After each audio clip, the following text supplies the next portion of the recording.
Ngibingelela lonke egameni leNkosi uJesu. Amen. Alaseni kwabaseKorinte lesibili. abaseKorinte lesibili. Chapter 5.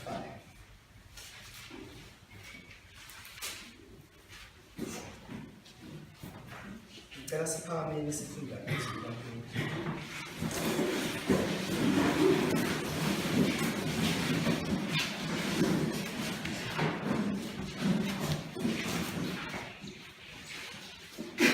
Ngoba siyazi ukuthi uma indlu yethu esemhlabeni eyidokodo idilizwe, sinesakhiwo esivela kuNkulunkulu, indlu engenziwanga ngezandla eyaphakade esezulwini. Ngenxa yalokho siyabubula silangazelela ukwelakanyiswa ngendlu yethu yasezulwini. Ngokuba sethembe yona, asifunyanwanga sihambaze. Ngokuba thina sisekhona kuleli dokodo, sibubula sisindiswa ngokuba asithandi kwambulwa kodwa ukwelakanyiswa ukuzokufaya kugwingwe ngokuphila.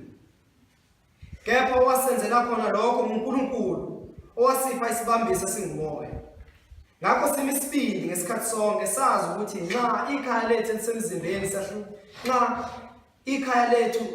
lisemzimbeni sahlukene nekhaya lisenkosini. Ngokuba sihamba ngokukholwa, asihambi ngokubona. Simi isibindi singathanda kakhulu ukwahlukana nekhaya lisemzimbeni, sihlale ekhaya lisenkosini. Ngalokho futhi noma sisekhaya noma sahlukene nabo, sihlose ukuba ngabathandekayo kulo. Inkosi ibusise ukufunda kwezwi layo. Amen. Sihlala phansi.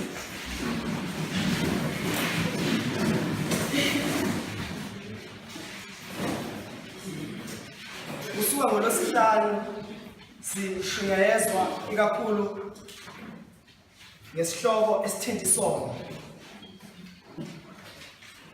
Kunamazwi engiwacaphuna kumfundisi uJonathan awashumayele ngomgqibelo ekuseni ethi eBhayibhelini kunama-chapters amabili kuphela la khona kungatholakali khona kukhulunywa ngesono. Kuyiqiniso ukuthi le conference into kade ikhuluma all in all bikade ikhuluma ngesono, bikade ikhuluma ngokuthi sisibalekela kanjani isono. Kuningi esikufundile maqondana nesono. Sifundile ukuthi isono kungalaleli umthetho kaNkulunkulu. Safunda ukuthi isono si-extenda size silwe ngisho nobulili bethu.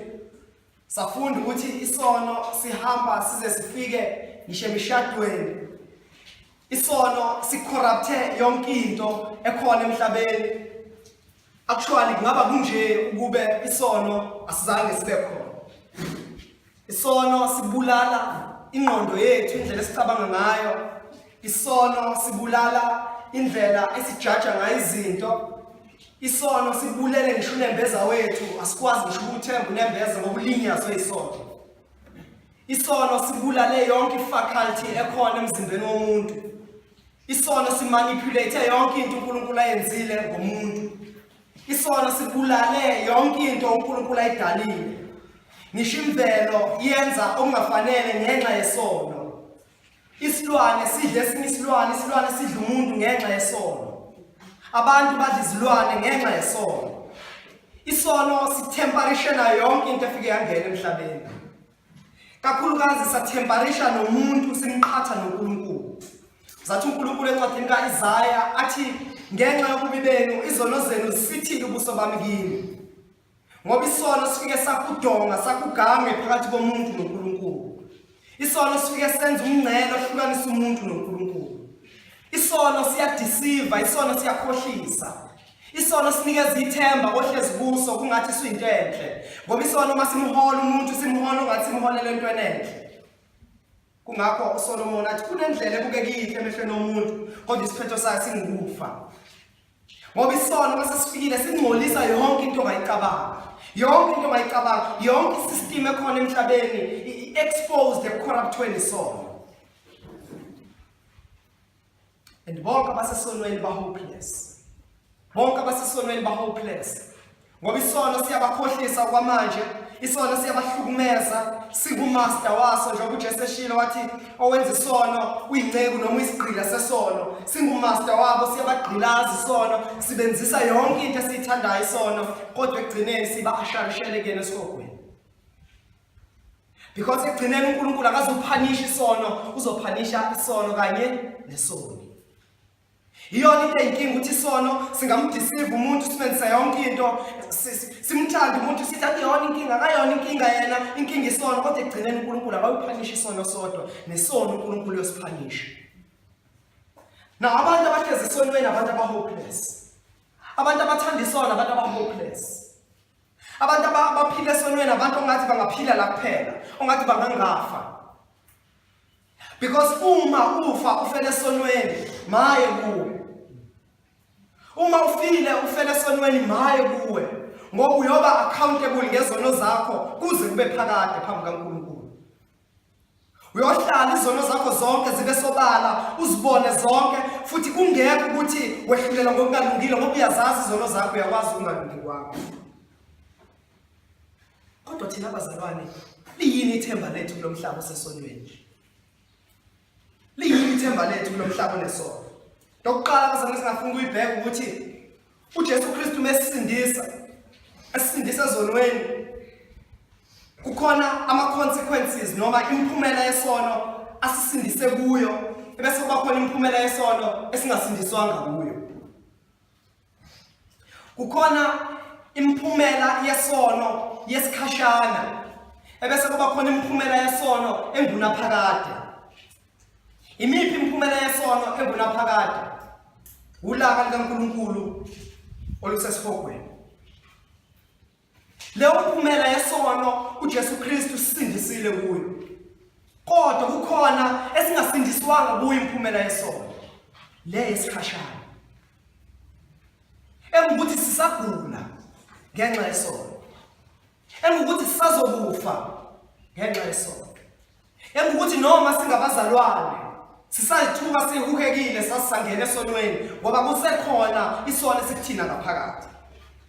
But namhlanje ngifuna sikhulume ngethemba esinalo masingabazalwane noma isono sisekhona phakathi kwethu. In as much as sesizwile kukhulunywa ngesono, sesicorrupte yonke into, kodwa liyini ithemba lethu?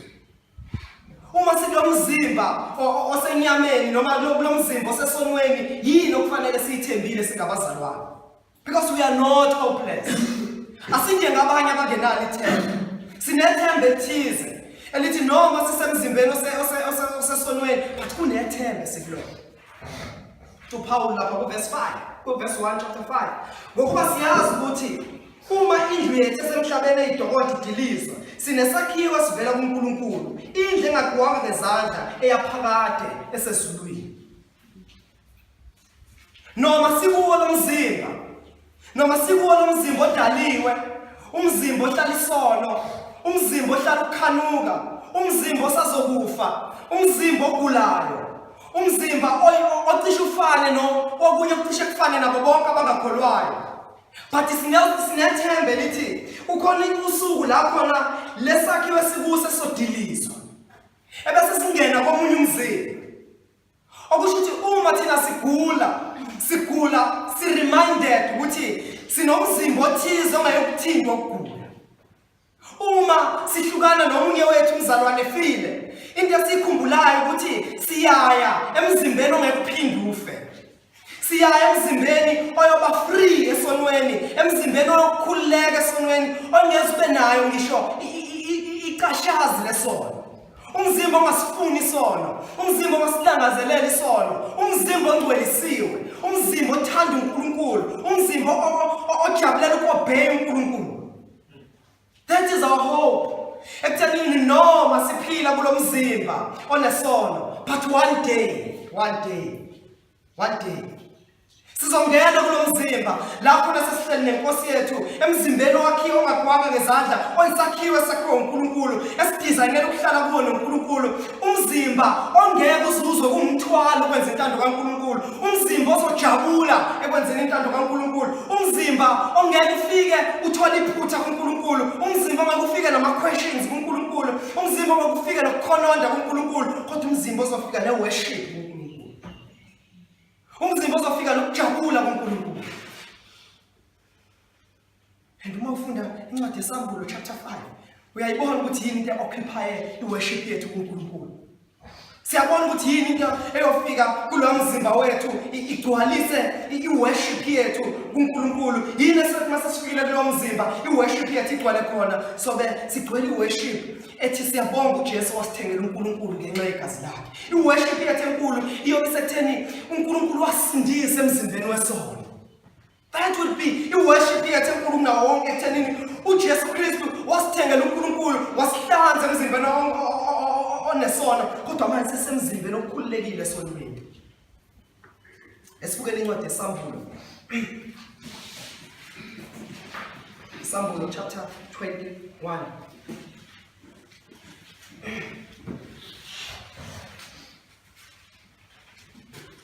Verse 4. It's something I want us to sing along mzimba ukuthi so experience simple. Verse 4. Asesule izinyembezi zonke emehlweni abo. Ukufa akusayiba khona. Nokudabuka nokukhala. Nobuhlungu akusayiba khona. Ngokuba oqala kudlulile. Mhla sesingene kulo mzimba, into yokuqala yokuba khona ukuthi akubabeki ukukhala. Lithi izwi lenkosi mhla sifikile enkosini iyawuzesula zonke izinyembezi emehlweni ethu. Ngaphezulu kokuthi inkosi iyawuzesula zonke izinyembezi emehlweni ethu, nokufa kusayiba khona. You know bazalwane ukuthi njengamanje we are heading esikhathini in the next 2 hours kuzoba kuyisikhathi esibuhlungu kakhulu kithina, isikhathi sokuhlukana. But kukhona ukuhlukana okudlula lokho lapho umzalwane othize ebizelwe inkosi imbizele kuyo.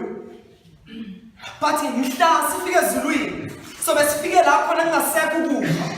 Ifamily yethu yasezulwini ifamily esingesiphinde sihlukane nayo. Ifamily esohlala nayo kuze kube phakade ngoba sobe sisemzimbeni engeke isezwe ngisho ukufa. Kungani imizimba yethu engeke isezwe ukufa? Ingoba lithi iBhayibheli isono ngenxa yesono kwangena ini ukufa. Into esenza sifi ngoba kusekhona isono kithina. But one day sesifikile ekhaya lethu esezulwini, sesifikile emzimbeni wethu ongcwelisiwe ongena sono. Lithi iBhayibheli akuba khona ukufa, nakudabuka, nakukhala, nakubuhlungu akuba khona. Which means mhla sesifikile sesingena emzimbeni wethu ayikho into ebuhlungu, ayikho into esiphatha kabi, sobe singena stress. So besingena into esiphethe kabi, akekho umuntu kodwa wonke umuntu uneyinkinga zakhe, kodwa wonke umuntu lokujabula kwakhe kulamzimba. Wonke umuntu ukhungethwa intokozo lapha, wonke umuntu ukhungethwa ukujabula, wonke umuntu ukhungethwa iworship, wonke umuntu ujabula bona uKristu. Wathi manje masiphila, akekho umuntu ongenazo istress sakhe, akekho umuntu ongenazo inkinga zakhe, akekho umuntu ongenawo ama-struggles zakhe. Abanye bayagula, abanye bashonelwe, abanye bahlulwa yini, abanye bahlulwa yini. But sizongena kulo mzimba, iBhayibheli likhuluma ngawo ukuthi we'll be free from sin. And kuba free from sin, we'll be free from istress sonke sasemhlabeni. To Arthur Sproul, ngendlela lo mzimba yokungcwele ngakhona, ngisho ngathiwa bathandayo bafica ezulwini ngeke uphatheke kabi, ngoba kukho ukudabuka kulo mzimba. Akukho ukudabuka kulo mzimba, uyokujabula ukuthi inkosi yehlulele kahle, ibekile igila mkhuba esogweni, yabeka abangcwele ezulwini. Because we also understand kahle icebo likaNkulunkulu. You will be very sanctified. Ekuthena yiki i-judgment uNkulunkulu ayenza ungayijabuleli. Verse 2. Ngenxa lokho siyawubula, silangazelela ukwelakanyiswa ngendlu yethu yasezulwini. Now, yini into eyenzakalayo kithina njengamanje? Siyabubula, we are eager, silangazelele. Into thina manje esihlalela ukuyenza ukuthi wona wonke ama-struggles ekade sifunda ngawo kule conference, yini into okufanele siyenze thina? Ukububula, silangazelele ukwelakanyiswa kwemizimba yethu ukuthi siyawufika nini kulowo mzimba Nkosi. Uma sibuka ipain yonke esizwayo through imizimba yethu esemhlabeni, into thina siyenza iyodwa ukukhala sithi Nkosi siyawufika nini kulo mzimba? Nkosi siyawukhululwa nini? Into yokuqala ifika kithina sithi buya Nkosi, buya Nkosi. Buya Nkosi. Sasibubule sesilangazelela ukungena kulo mzimba. Ama-struggles alomhlaba angeke siwadefeat sikulo mzimba ngoba lo mzimba ungumzimba wesono. Yini into esidingayo? Sidinga ukuya ekhaya. Sithole imizimba. Amen.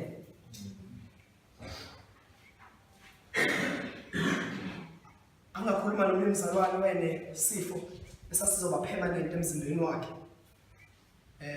Ekhuluma ukuthi unesifo esikanjalo esizoba permanent emzimbeni wakhe.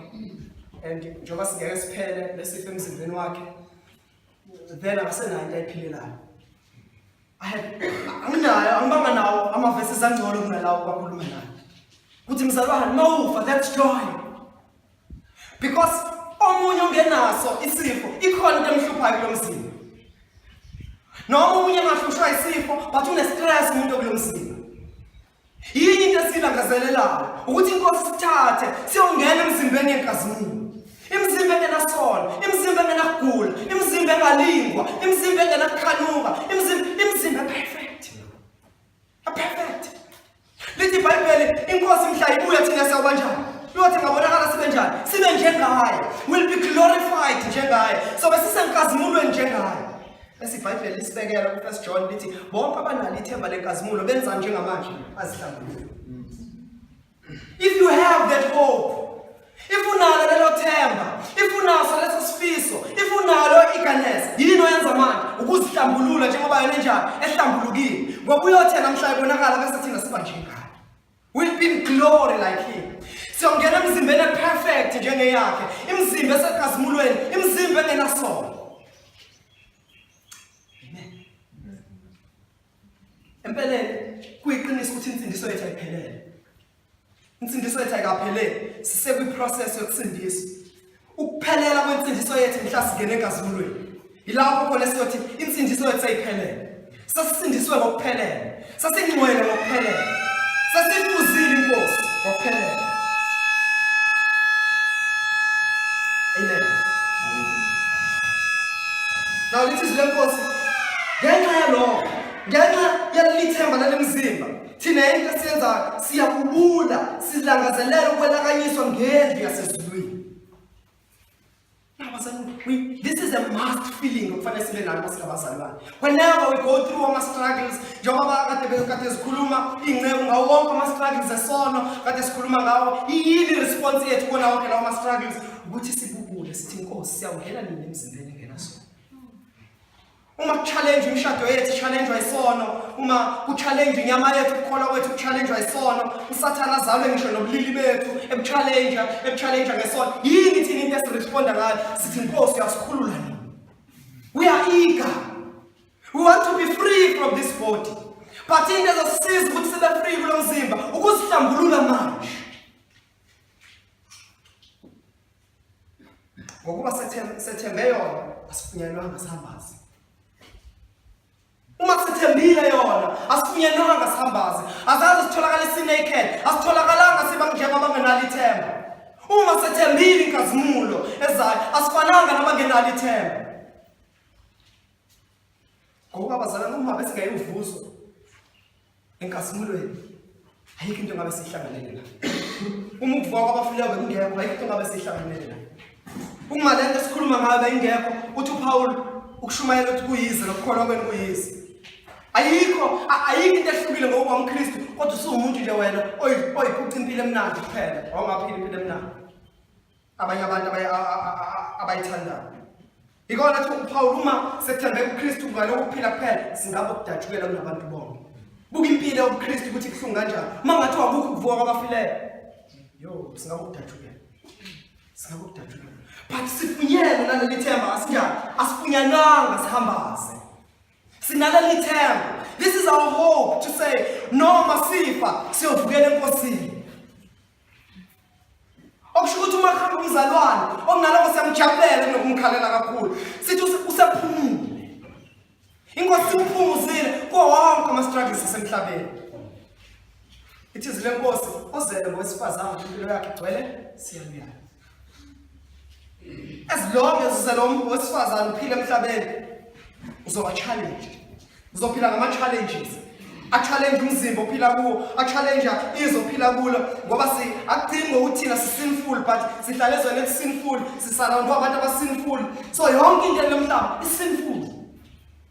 But iyodwa ihope yethu. Ihope yethu isekutheni one day sinethemba lokuthi siyongena emzimbeni yenkazimulo, imizimba engeke ulangazelela sono, esiyohlala khona endaweni engcwele wonke umuntu esisurroundile engcwele, akuyubikho kusona ezulwini, sona sonke sihleli ezulwini. And there is the greatest treasure ngokusezulwini, igugu lethu elikhulu ngokwasezulwini, ukubona uKristu. Kukho konke okunye, ngiyababona abapostoli sebesibabona, amen. Kodwa igugu lethu elikhulu bani? uKristu. One of our brothers uthe ufisa ukushesha afe. Khona masesifika ezulwini wahlelo uyazi bathi koze masesifika ezulwini ubuyena osesikhombisa athi nyana afuna ukubona uPaul zange ngizomkhulisa.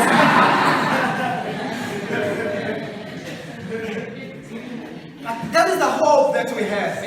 Ithemba esinalo lokuthi one day we will be glorified. We will be glorified. Let's go. Ngokuba thina sisekhona kuleli doko sibubula sisini ngokuba sithanda kwambulo kodwa kwelakanyiswa ukuze kufayo kugingwe ukuphila.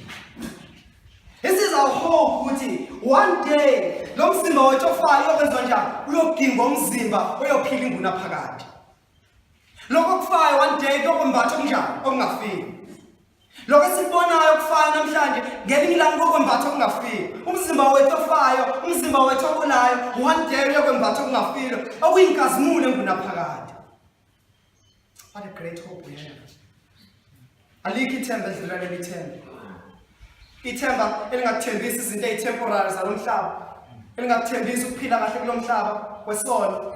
Because baningi abanezimali kodwa bajabulanga. Baningi abanayo yonke into ongayicabanga, ongayitshela ukuthi ingaletha intokozo kodwa ayibanikanga intokozo. Kodwa nayi ithemba edlula wonke amathemba.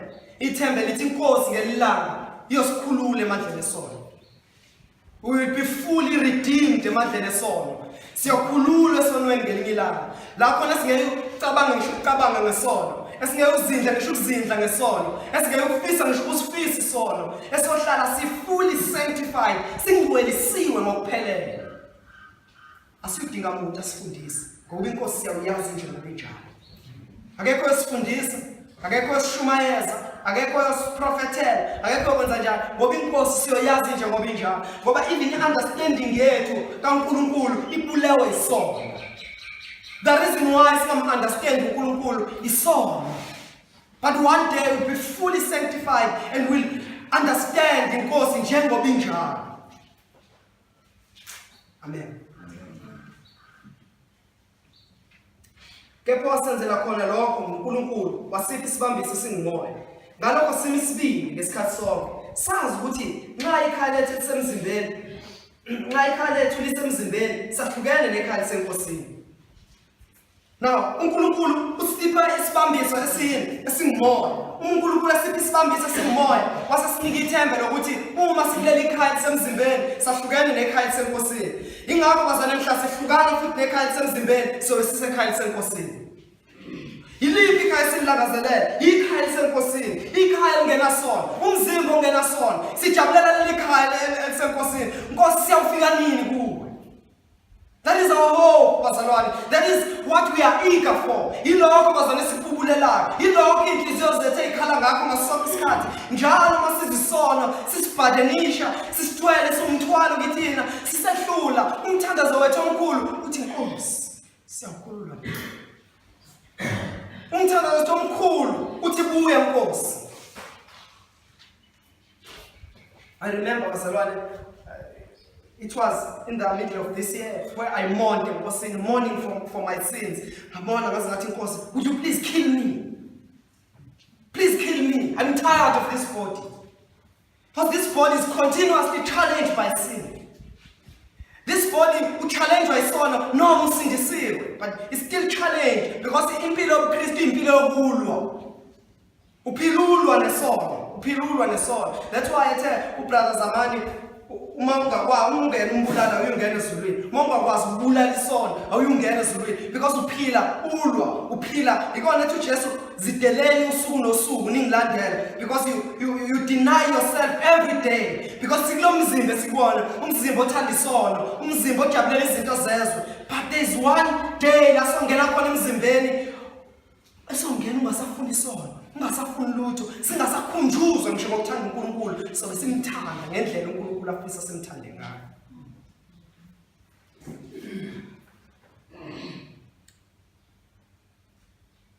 ngokuba sihamba ngokukholwa asihambi ngokubona.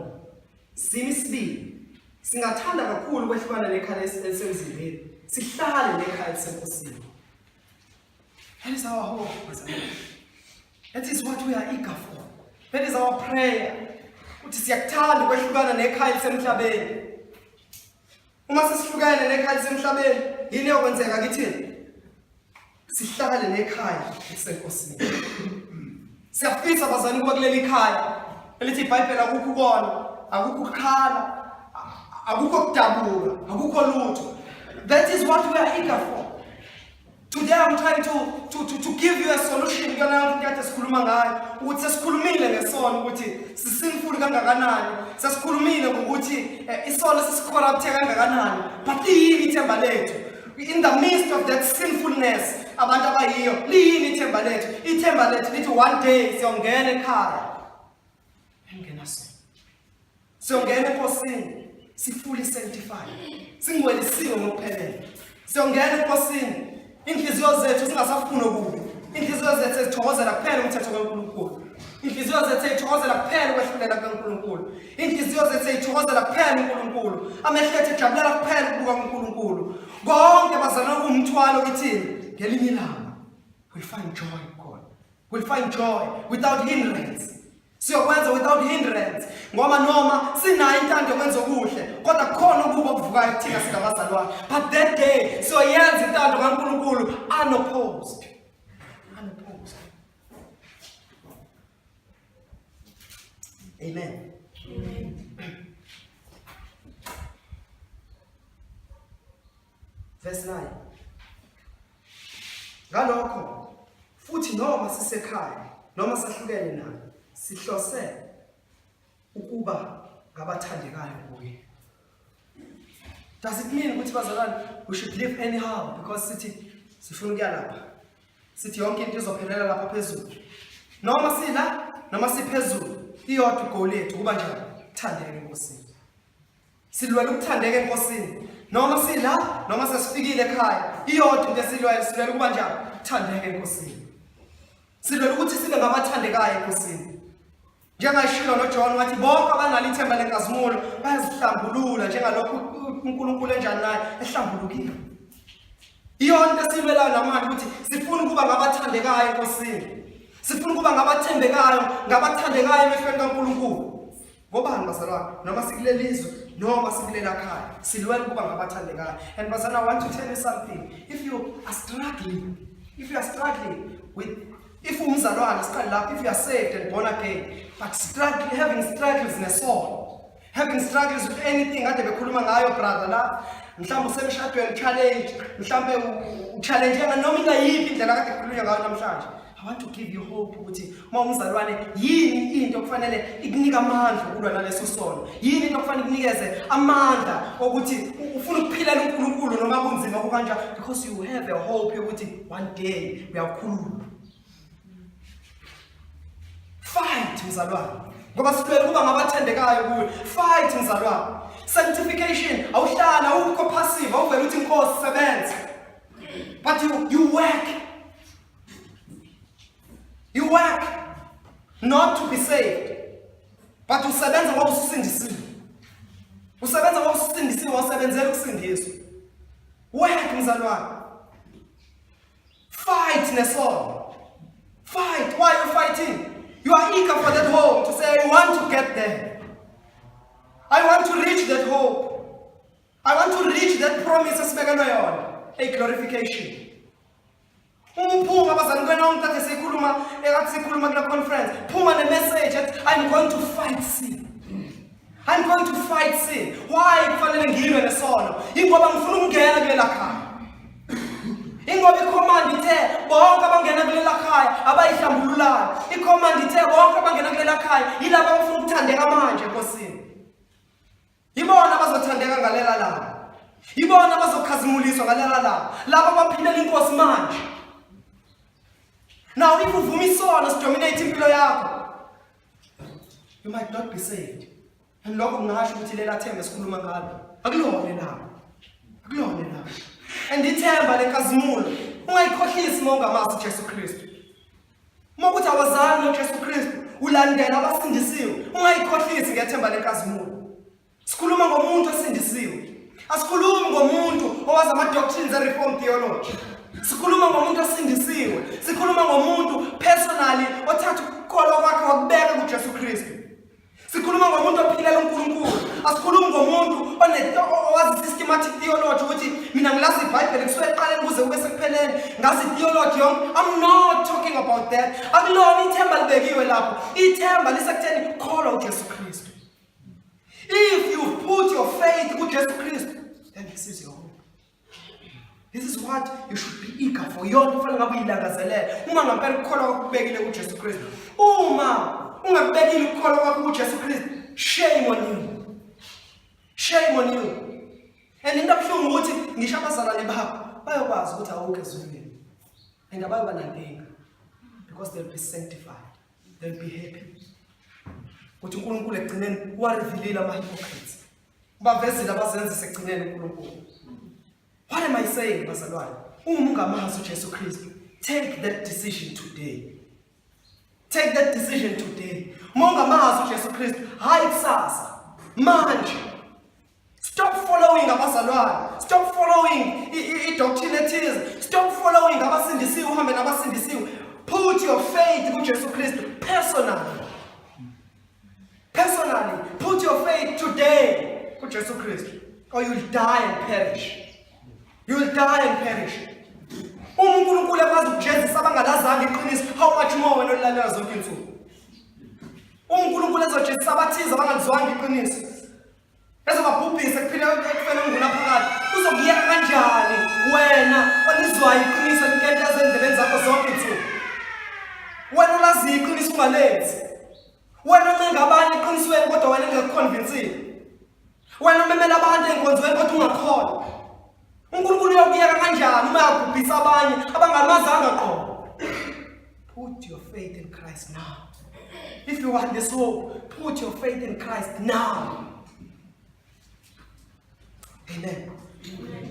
So this is our hope as believers. And it's shameful for all unbelievers about God. It's shameful. It's shameful. Kuba bonke abebelandela abakholwayo. That's why uJesu uma isikhathi esiningi ekhuluma ngabantu abayesihogweni, ukhuluma ngabantu aba-religious. Uclaim abantu aba-religious ukuthi khona abathize aba-religious abawulandela akade belandela bene-idea yokumazi uNkulunkulu kodwa abawuphelele ekubhujisweni ongunaphakade. Amen. So uma ungamazi uJesu Kristu, take that decision today. Let's close our eyes. Our Father and our God, siyakubonga namhlanje ngale conference yonke uNkulunkulu wethu. Engathi nga-productive empilweni zethu. Engathi konke sikufundile Nkosi we may put into practice. uNkulunkulu, sibukile uNkulunkulu wethu oyingcwele ingcezu zakho ngokwethembeka zisichazela about sexual purity. uNkulunkulu wethu onamandla wonke. Futhi siya-understand ama-struggles esinawo ngenxa yomzimba esikuwo. Kodwa uNkulunkulu siphushe ngaleli themba sinikele lona lenkazimulo. Sinika amandla uNkulunkulu ngaleli themba. Akube yile lesigqugquzelayo Nkosi leli themba. Akube yilo Nkosi nalapho sikhathala endleleni sibuke kulo uNkulunkulu wethu onamandla wonke. Sibheke kulo leli themba Nkosi lisinika amandla okusondela njalo kuwe uNkulunkulu wethu oyingcwele. Nalapho isono uNkulunkulu wethu onamandla sisondela kithi kodwa sikhumbule njalo Nkosi ithemba sinike lona. Lokho sikucela ngokukholwa egameni leNkosi nomfelo wethu uKristu Jesu. Amen.